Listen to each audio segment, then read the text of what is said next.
Okay, so hey guys, and welcome back to another Axel 72 video. And in today's video, I'm going to be giving my instant reaction to Tom Aspinall and Cyril Gane ending in a no contest due to an eye poke. And so if you are new around here and you haven't yet subscribed, please do so. Like the video if you do indeed like the video, and feel free to join the Patreon. You can request any kind of combat sporting related content and I will try my best to get it out there for you guys. I really appreciate all the support in which I've had with it so far, and the link will be in the description.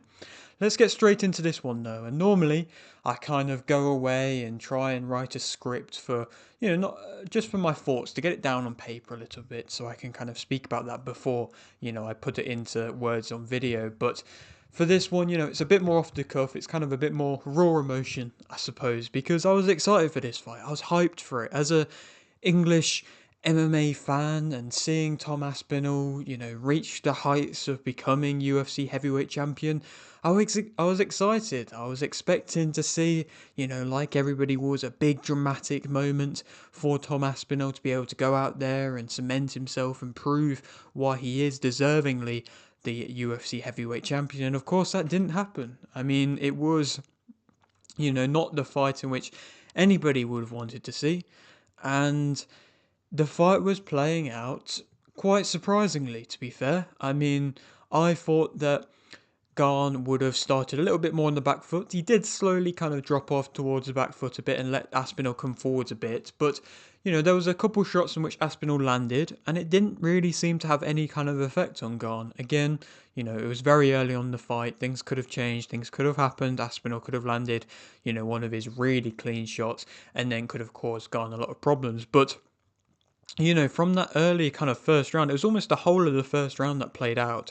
And Gane looked a lot more dominant, I think. His work was landing a lot cleaner. Whenever Aspinall was coming in, he was coming in recklessly. Again, what I was commenting on in my prediction video was that Aspinall always is a bit scary to watch striking because he does have a few, obvious errors that he kind of has where he's coming in straight on and he's, his chin's exposed, his head's on the line, all these kind of things. And he was doing that on quite a few occasions. He wasn't shortening up his shots well enough. He was kind of bursting into getting close and just putting himself in bad spots to get caught. He did get, caught with a couple shots and his nose was busted up, and he was definitely having to experience the first kind of major bit of adversity he's had to experience throughout his whole career. And I mean, if that fight would have gone a full 5 round distance with him never have gone that full five round distance before, with also the fact of him having a busted up nose as well, it definitely would have been a very hard fight for Tom Aspinall. And in that point, you kind of have to lean in favour of Cyril Gane if it goes into them later rounds, of course. But of course, everything happened that it did, and Gane went for the double eye poke, which is, I feel like something has to be done about these eye pokes now, to be honest, because it's getting out of hand a bit. I mean, there's been quite a few. There was definitely quite a few earlier on this year as well, events that ended in eye pokes. I mean, the Cejudo fight was the one which I can remember from earlier this year, which ended in a bad eye poke.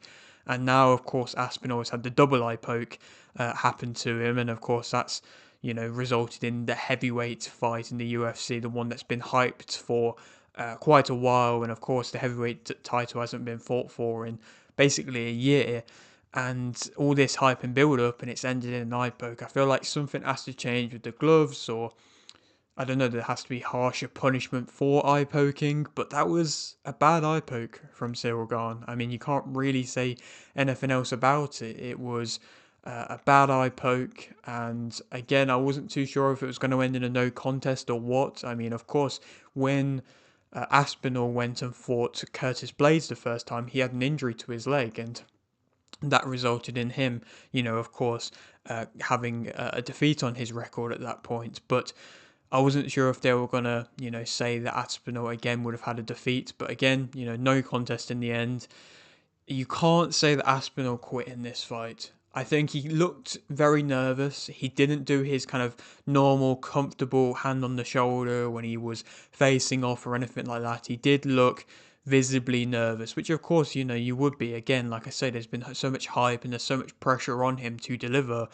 there's no surprise that he was nervous. But again, he looked nervous. That definitely wasn't his best performance. Not to say that he wouldn't have had a chance to grow into the fight, and not to say that he was completely out of the fight at all. There was definitely a few shots in which he landed which, looked like he could have perhaps hurt Garn. But he went for a takedown as well. Didn't really look too convincing when he went for it. It was a bit of a desperate attempt. And I think he definitely wasn't looking for a way out though. And that's something in which fans can't be saying. I think he didn't bottle it at all. I think he was there to fight. He was ready to fight no matter what the result was. He just was nervous. Garn caught him with a double eye poke. He then, of course, after the fight, kind of deservingly, was very frustrated. You can see the anger. He was swearing on the mic. It's the first time in which we've ever seen this kind of anger come out of Tom Aspinall. And for somebody who is typically so calm, so composed, and so likable, you could see that there was some genuine anger and actually some frustration towards Cyril Gane as well. Again, like I say, he definitely did look visibly annoyed, which he would have been. I mean, he's had to wait so long for this opportunity, and now it's come along and he's been eye poked within the first 5 minutes. And again, it was just a sad thing to see. And I mean, I just hope that they get the fight rebooked sooner rather than later, because the longer it gets dragged out, the worse it's just going to be. And it's the only problem that I'm seeing is that I think they're going to have to do some reshuffling with the cards if they want to get this rebooked soon, because I'm sure they're going to want to get it rebooked soon, and I'm sure both Aspinall and Garn are going to want to get it rebooked soon, as long as Aspinall's injury to his eye isn't significantly bad. But then you look at the cards coming up. Of course, the Paramount deal is happening, and it does look like there's going to be a card in. There's going to be the first card of the year in January, which is meant to be Topuria headlining, and then in I think February or March they're heading to Perth, which would set up easily for Volkanovski to be headlining. So it does look like they've already kind of got all that in the books. And so if we're waiting all the way till April time to see this fight again, that's a long time. I mean, that's going on 6 months at that point. Like, it's a while. So they will probably have to do some kind of changing around of things, and possibly they can put it on in Australia, but I definitely don't think it's going to be for probably at least a minimum 4 to 5 months before we see it again. I think it's a bad time for this to have happened with the whole Paramount deal and everything like that. And yeah, it's messing up with the UFC schedule. I mean, I know that Dana White has said that he's straight away going on rescheduling the fight, but again, it will just be interesting to see what happens unless they take off, one of the big main events. Maybe they push Topuria back and they try and do that fight in January again. It's a bit messy, but to speak about a couple of the other fights that happened on this card, Mackenzie Dern came UFC champion, which was, a big underdog story, to be fair. If you go through the whole of her career, I mean, from, the fight against Jessica Andrade, where she lost via stoppage, and then she went on to lose after that as well. And at that point, you're kind of looking and going, maybe she should be cut from the UFC, or she was quite low down on the rankings then. Then she had a win against Lupe Godinez, and then a win against... was it? Oh, I can't remember her last wins, who the last name was, but she had a win which was a nice submission win earlier this year in January, and then she got this shot at a title against a top contender.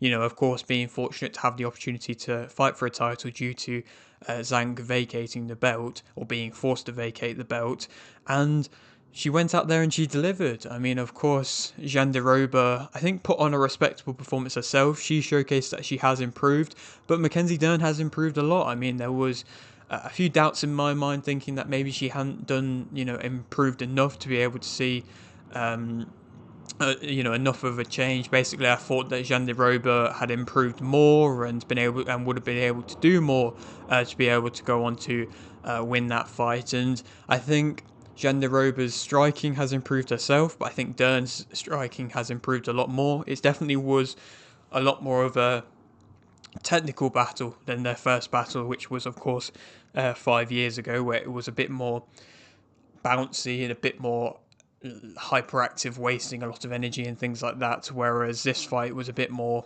composed, especially into the later rounds, and Dern was picking her shots quite well. Jeanne Deroba looked good on the ground, But again, I think the actual damage in which the power punches in which Dern landed did look quite good and quite significant.